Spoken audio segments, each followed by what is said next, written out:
Okay, great. We're good to go. So our next speaker is Robert Hariman, founder and interactive director of Protagonist Studios, and he's here to talk about interactive characters on storytelling platforms. Thank you. Hi there, everybody.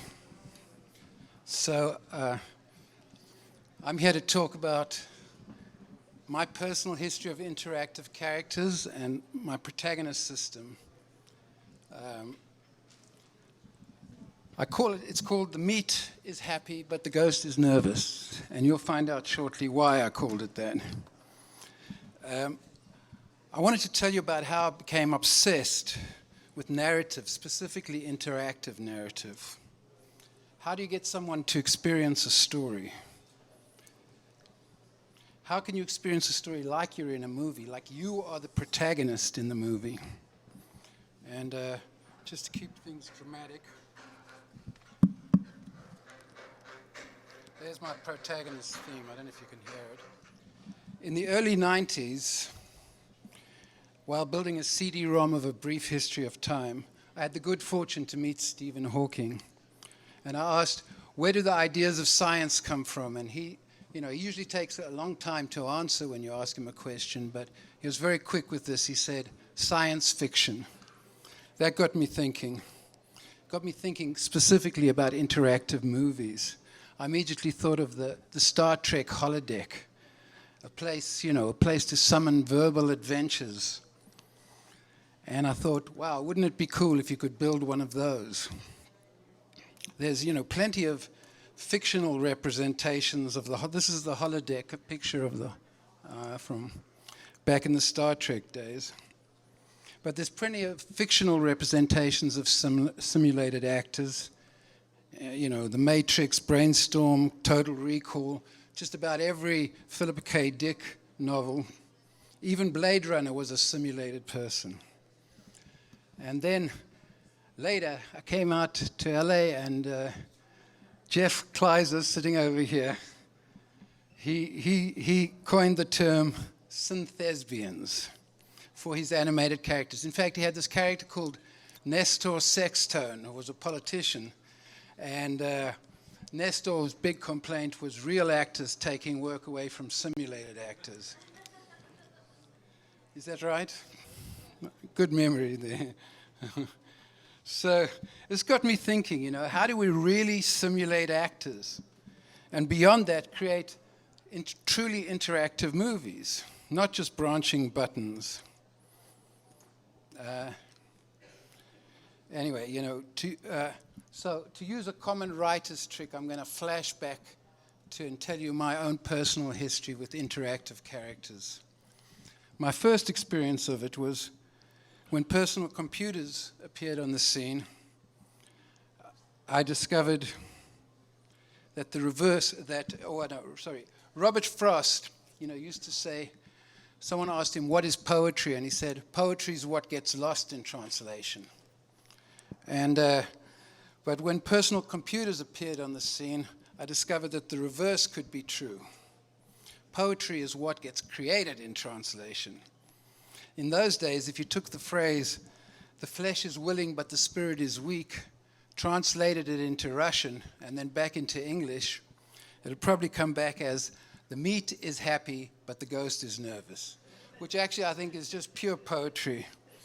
Pure poetry. We have to give that a musical salute as poetry, although the audio doesn't seem to be working there. Anyway, now, I also think that describes our present situation in our society very well. The meat is happy, but the ghost is nervous.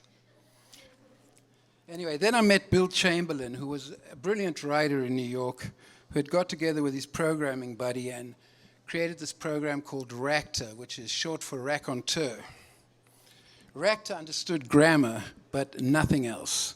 And it rattled off prose like a rock star on meth. Like, some of my favorite phrases were like, I am a computer, not some lamb or chicken or beef. Or, when I cry of quarks or neutrons, I cry as a scientist. Or, fortunately, a nervous attorney whose home was France skipped down a terrifying road. I come to artificial intelligence from the art side of artificial intelligence. I know there's been a lot of people talking about it in very scientific terms, and there's a scientific aspect, but for me, I've always been looking at the computer as an aid to new media. It's not a device of science, it's an enabler. You know, I've written many things in my life, and the computer has enabled me to write more, better, etc., etc. And I don't think of it necessarily as just, we're going to write an algorithm that's going to solve all the world's problems, but I think of the computers as opening up these new art forms. Anyway, later, someone who I worked with, I met the grand guru of verbal AI, and this was Ken Colby, and he created Parry. And Parry's, was described in the talk before here, but Parry had some great lines, Parry, they are out to get me. What for? I have incriminating evidence against the mafia. Are you sure of all this? You don't believe me? Parry was an ingenious simulation of a paranoid personality, and one of the first programs to pass a Turing test. In those days, they communicated with computers via telex machines. So they had psychiatrists on one end of the telex machines and some real paranoids plus Parry on the other, and Parry convinced the scientists he was human. But so there we have drama, some dramatic music. But the idea, this is like Ken Colby's genius, was one, the idea of verbal algorithms. This meant that, a statement in the English language or in any language could be considered an algorithm. An algorithm wasn't just a mathematical formula. As Alan Turing had suggested, it was a design of sequential statements.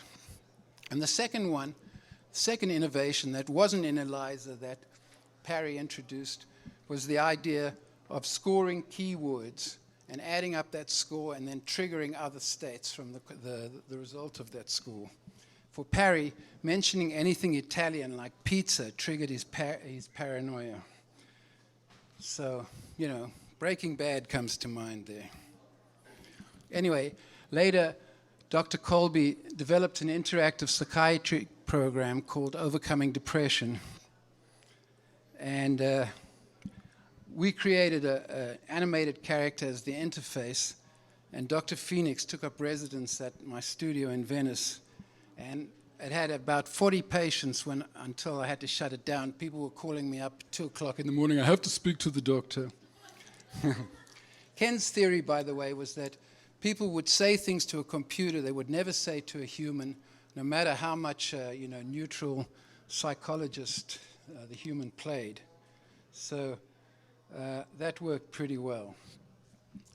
Then after that, I got commissioned to do a game called Scoop. This was a game which for kids to teach them to write, to teach journalism specifically. And Scoop, we had 25 characters that the kids would interview and then have to write a story which would be automatically scored. And for this, we created the mood organ. Now, the name of the mood organ comes from Philip K. Dick, who just about a lot of the science fiction representations of artificial characters go back to. But Philip K. Dick had a different use for it. I mean, for the word mood organ, it was the story Do Androids Dream of Electric Sheep, which Blade Runner is based on, opens with Philip K. Dick being pissed off at his wife because she's programmed 2 hours of darkness and despair into her mood organ. But for Scoop, we created what we called a mood organ, which was a very different thing. It was a non-deterministic state machine that you could use in a way similar to Parry to trigger various events in various states. So this crazy character is this was the state of the graphics in 1993, I must say. But This was Klaus Santa, who was a hacker whose goal was to bring down the internet. But all these characters had 8 moods, and their responses would vary depending on their mood. For Klaus Santa, you had to, the trick was to get him to you had to get him into spill the beans mode by encouraging his arrogance. So if you praised him, sorry, let me go back. Anyway, you praised him, you put him down, etc., etc. His arrogance would rise until a certain trigger point where he would spill the beans and confess to bringing down the internet, to his goal to bring down the internet. So after that, we created this company called Talkie, which was much more conversational act-oriented, discourse acts. Talkie was customer service focused and was a bit outside the realm of entertainment, but we did introduce the idea of discourse acts as a basis for conversation, you know. In fact, this woman in England wrote a book that broke down these discourse acts into 152 different acts that would be part of any conversation, or that you could have a complete conversation just by describing these acts. Anyway, so finally, after all this, we get to Protagonist. Now, this is something that I've been thinking about for many, many years. How do you create an interactive movie? How do you be in the movie? And so the fundamental question we asked to build this system was the most frequent question asked by an actor, which is, what's my motivation? So to create these characters that push you along a narrative timeline, we created motivated. The idea is to create goal-directed characters, which is another way of saying motivated characters. You know, a good performance in a film, the actors are trying to reach a goal. You know, they have motivation. Motivated interactive characters. So Protagonist features motivated interactive characters that can drive you down a timeline.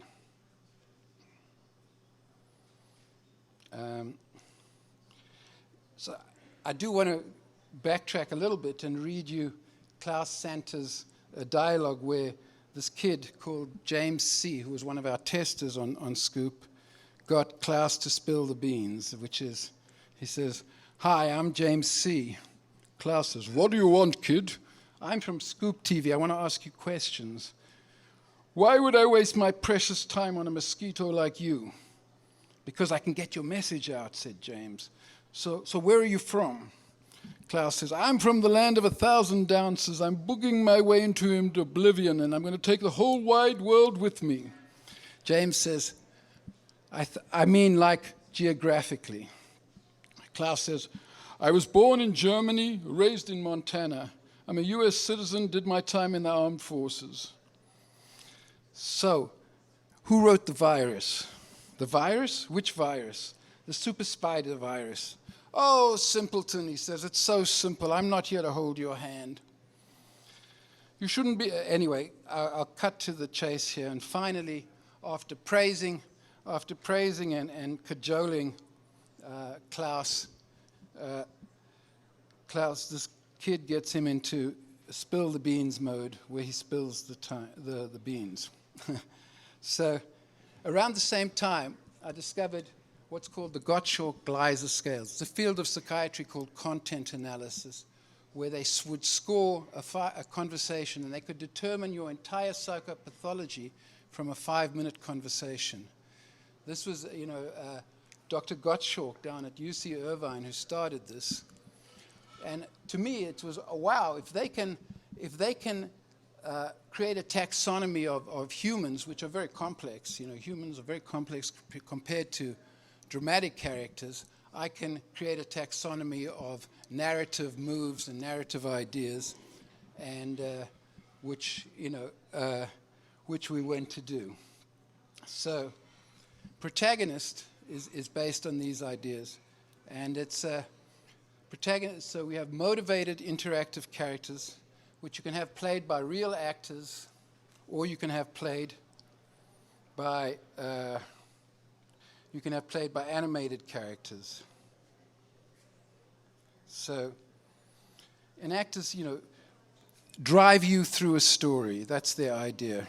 So here we are at this amazing moment where holodecks are entirely possible, entirely feasible to build. We have all the tools now, 3D creation tools, compositing tools. There's even this camera called the Litro where you can film a scene and then move the furniture around after you've shot the scene. This makes our job a lot easier. You have audio that you can sample up to 200, every harmonic up to 256K, you can sample and you can get the most accurate representation of a sound in history. So to do this, Protagonist completes the picture. It's the sort of brains for these interactive characters to create these movie experiences with the extra dimension of interactivity. 100 years ago, movies were in a very similar position to where video games are now and VR, that you would have a bit of story, they would have a bit of action, and then you would have a title card that told you the story, and then you'd have a bit more action filmed. Video games are very much like that now, where you have action, and then you have a canned sequence that tells you the story, and then you go back to the action. So Protagonist gets rid of all this. It's like direct interaction, verbal interaction with interactive characters that ensure narrative. So there we go. Thank you.